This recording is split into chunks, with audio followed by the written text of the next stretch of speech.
Hello, welcome to the Techy Tuesday updates. These are the updates, technical updates for June this year. Just take that off there. A lot of these, I'll just start off by saying a lot of these are aimed at sort of more the United States, and also a lot of them are aimed at developers. However, there are some good ones in there. One I'm sure that Mr. Leonard will be very happy to see, as will other people. But we'll get cracking. Just remember that when there are updates that are specifically related to the United States, it's just to put it out there to you that they roll things out to the United States first, and then eventually they'll come over to us. So the first one is everyone's talking about AI. Everyone's talking about Gemini AI, particularly the people I speak to. So this is just, they've added to the audit logs within the admin console so that you can actually see what activity Gemini is doing when it's accessing, say, Google Drive files and things like that. So it's just a sort of an oversight for administrators. This next one is, again, it's to do with APIs. It's to do with the Google Chat APIs. So you can now make a space discoverable. So if you've got a specific target audience that you want to be able to find that space within the Google Chat API, you can now do that. This next one really is just, there were LTIs, the learning interoperability tools, but they were under different categories. So for example, you had the assignments LTI, and then you had the Google Drive LTI. They're now just coming under one thing. So they're putting them together. And it's just been called Workspace LTI. This next one, again, I said to you at the beginning, it's all to do with development. Obviously, they've already had a lot of Google Classroom add-ons that they've deployed. What this does is it gives developers more control over those add-ons, so that the developers can now allow teachers to do certain things within the classroom. And you can say, I'm not going to read out what it says on the slide there. You can read that yourself. But again, it's purely for developers. This one again is another sort of API developer preview thing. So, if you're part of the developer preview program, you'll now be able to sort of like have more control over your space management to look up details about specific space, update space details, things like that, change roles and all that kind of thing directly through the Google API. This one again, this is a very American wording, grading periods API for Google Classroom. Again, it's in developer preview. Grading periods is in America, that's things like their semesters. So it's allowing a developer to sort of like manipulate sort of like how they want to grade, whether they want to grade an entire semester, what we would call a term, or whether they want to do it, eventually I would imagine when it comes over to the UK, it'll be things like putting in grading periods for half terms throughout the academic year. I don't have access to that for some reason. I don't have access to that one. But the next one here is expanding the teaching toolkit. So effectively, these are sort of like, again, Google Classroom add-ons. And you can see here, it's the Teaching Learning Plus Standard and Education Fundamentals. So it's just giving people more EdTech tools within the actual classroom. This one, again, is very American-based, but it is coming. Like Sims, for example, is on the roadmap for this sort of integration.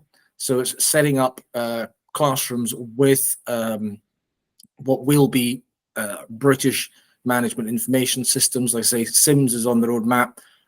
We haven't heard about any other UK management information systems that they are currently looking at, but certainly in America, they're going full out on what they call the SIS, School Information Systems.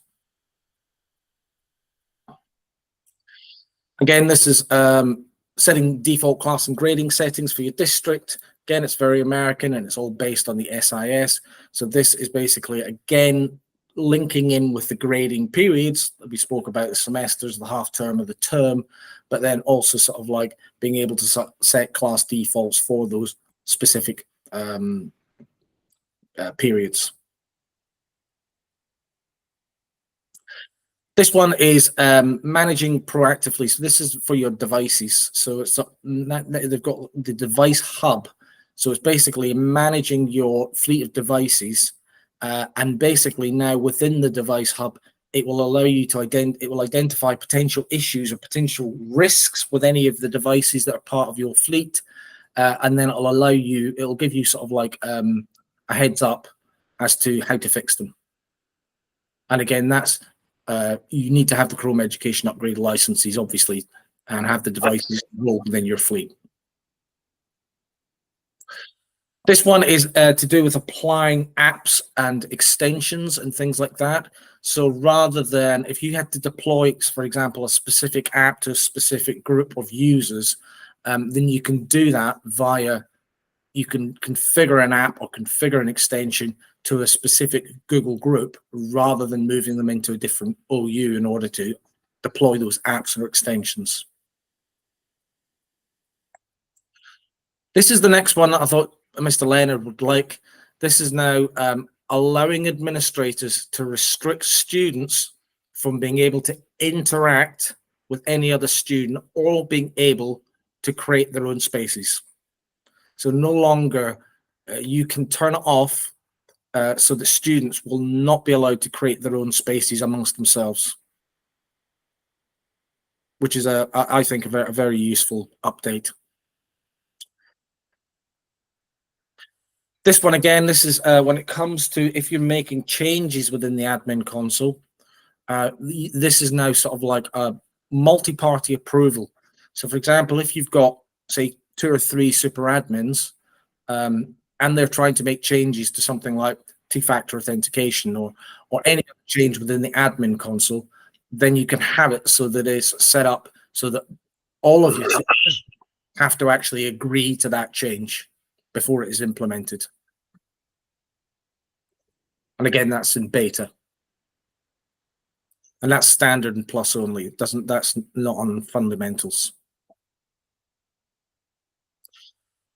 This one is allowing you to create a rule, so create an access level. So when it comes to your mobile device management, if, for example, you've got devices within your mobile device management that have, say, for example, been jailbroken, or the boot of that device has been compromised in some way or another, you as an admin can now go in there and actually block that compromised device.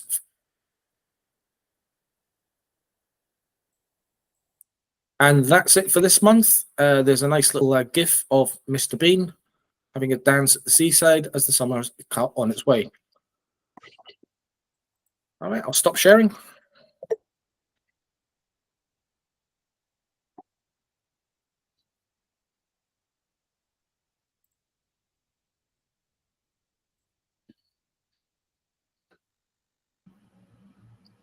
Any thoughts about any of that?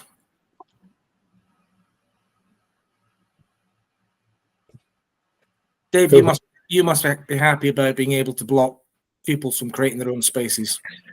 We can already block pupils because we turn off chat for students. That was our approach to that, and I think that's what Andy's put in the chat and said we could discuss at the end of the meeting. I think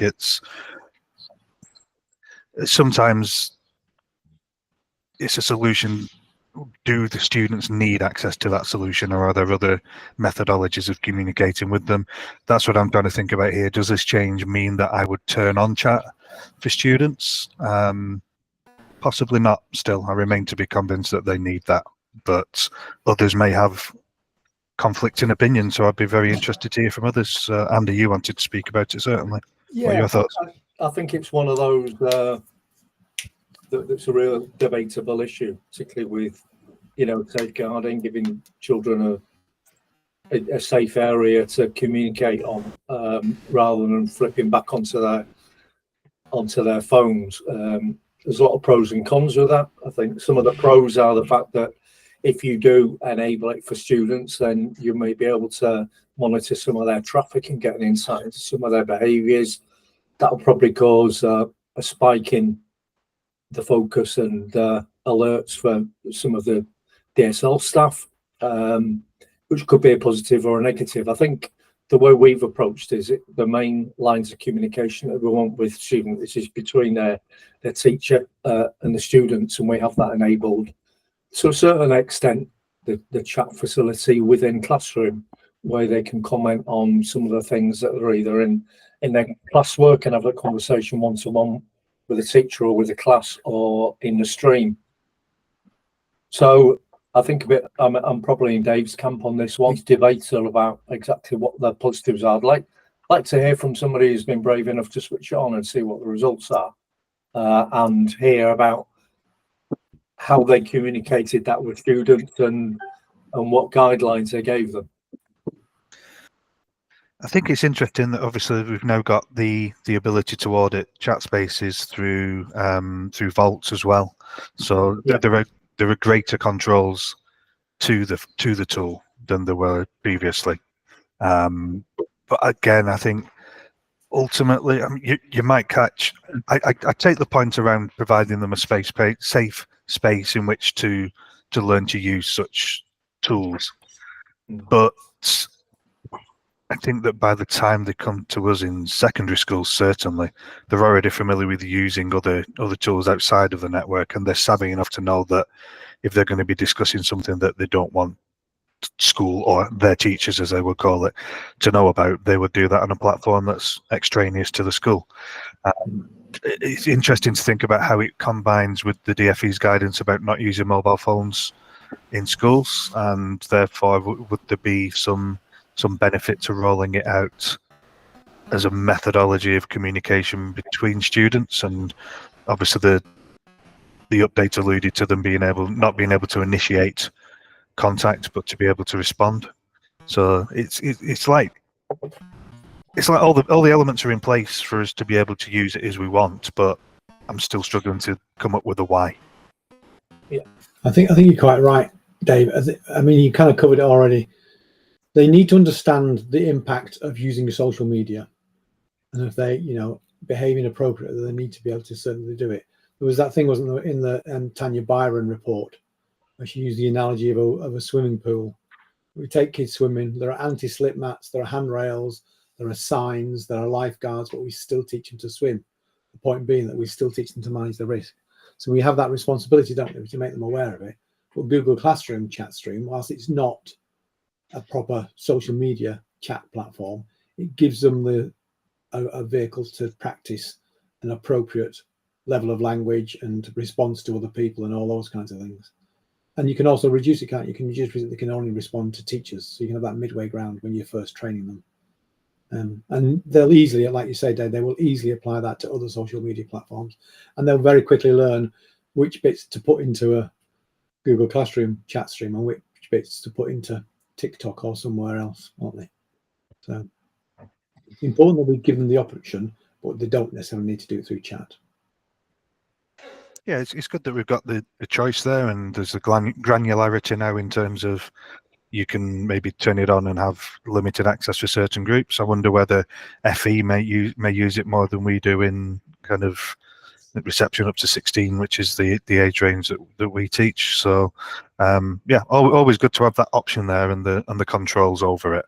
So I'm not knocking it and just struggling yet to find a use case for it, but should I find one, now I know that I can control it, which is good news. Yeah. What about you, Pete? Do you use chat with your students? Not so much chat, but we do use the stream on the Google Classroom. Yeah. We tend to find that staff are using Teams chat rather than Google Chat. I use Google Chat all the time with my team, but because our upper echelons are now Microsoft, they use Teams, so which is frustrating. I share your pain. Nice Oh. one, Dave. Nice one. Horrible. Oh, yeah. I hate the Teams virus, and it is a virus. It really, really is. It's horrible to use. And it's not good for the computers that if you have to install the desktop app on it, it's not actually very good for those computers. I had a massive battle with the head teacher of a school that we provide support for, because she was very keen on it being installed on every desktop across the school. And I just said, you're just going to fill, because the way that it installs it, it has to install to the user profile, and that just fills up the hard drives of the school. I mean, certainly was the case when I was having that battle. They may have fixed that part of the virus now, but yeah, I'm not a fan, as you may have gathered. Not to I'm say you gonna don't use like that Microsoft analogy. Teams without saying you don't like Microsoft Teams. That's brilliant. A wider debate, isn't it? But I think, yeah, I'd be really interested, like Dave said, of any schools or colleges who are going to be brave enough to open that chat and have a look at what they want to do with it. I think we have enough conversation with students through the classroom, as well as individual classrooms. We have a sort of a senior, 11 to 16 big group called senior students that they use to post out notices and assemblies and reinforce things and various quizzes and tools and things to engage your students with post assemblies.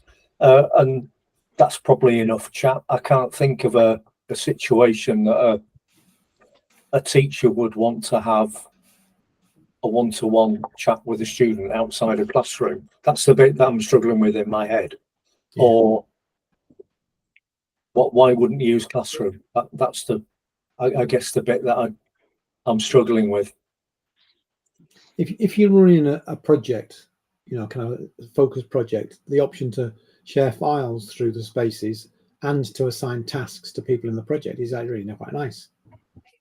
I've done that with my associate trainers and things. So there's other functionality there that gives it, more scope. But it's about, are there other ways of doing it? You can put tasks into a Google document now and assign them to people if you've got an EDU license anyway. So the functionality exists elsewhere. It's not like it needs to be in a chat.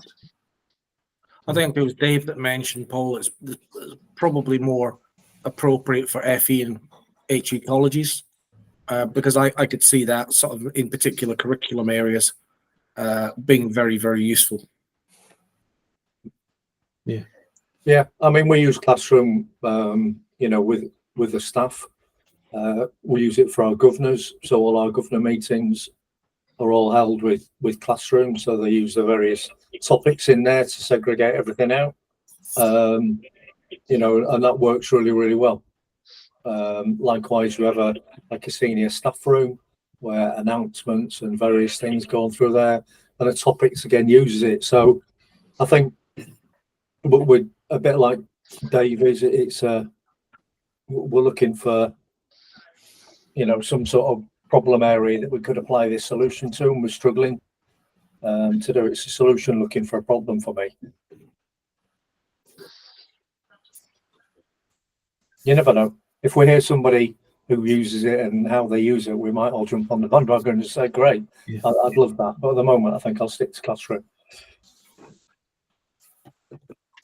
Yeah, I think that and it works, isn't it? It's not broken, so there's not the imperative to fix it. Paul, do you know if this new controls let only admins, if needed, create spaces? I don't know. That might be a question for Dave or Pete or someone.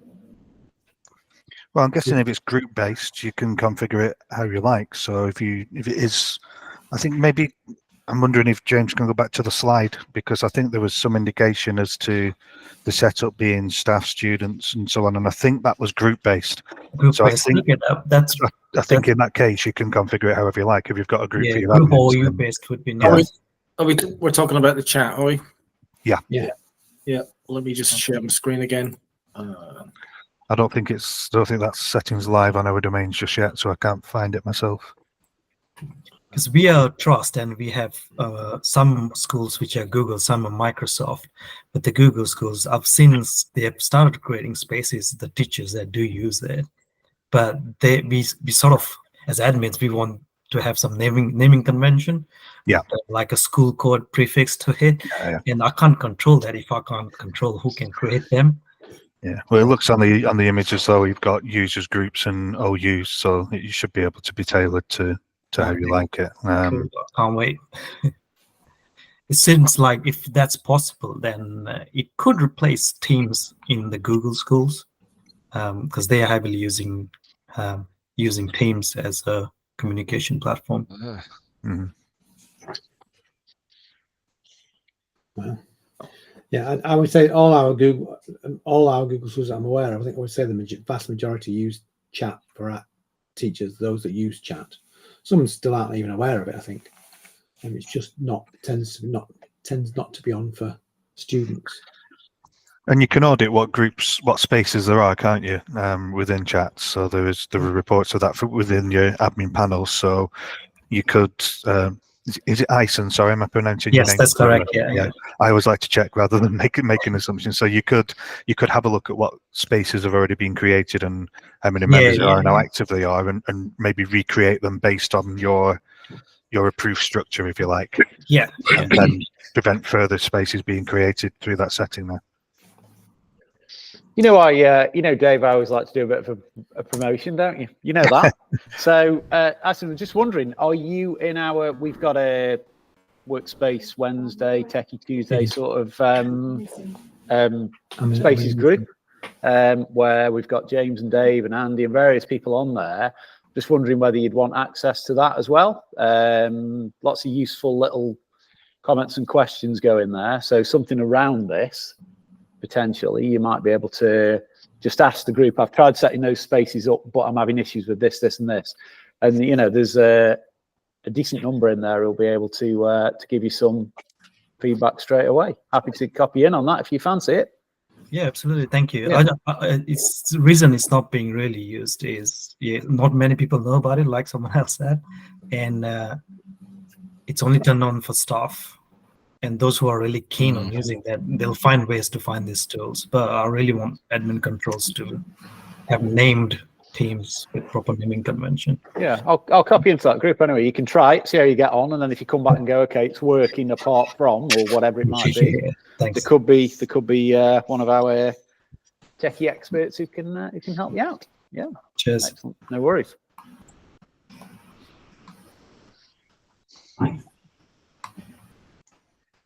There we go. Happy days. Yeah. Yeah. Go on. Do you want me to do 2 other announcements, Paul? Shall I do 2 more? Yeah, no, absolutely.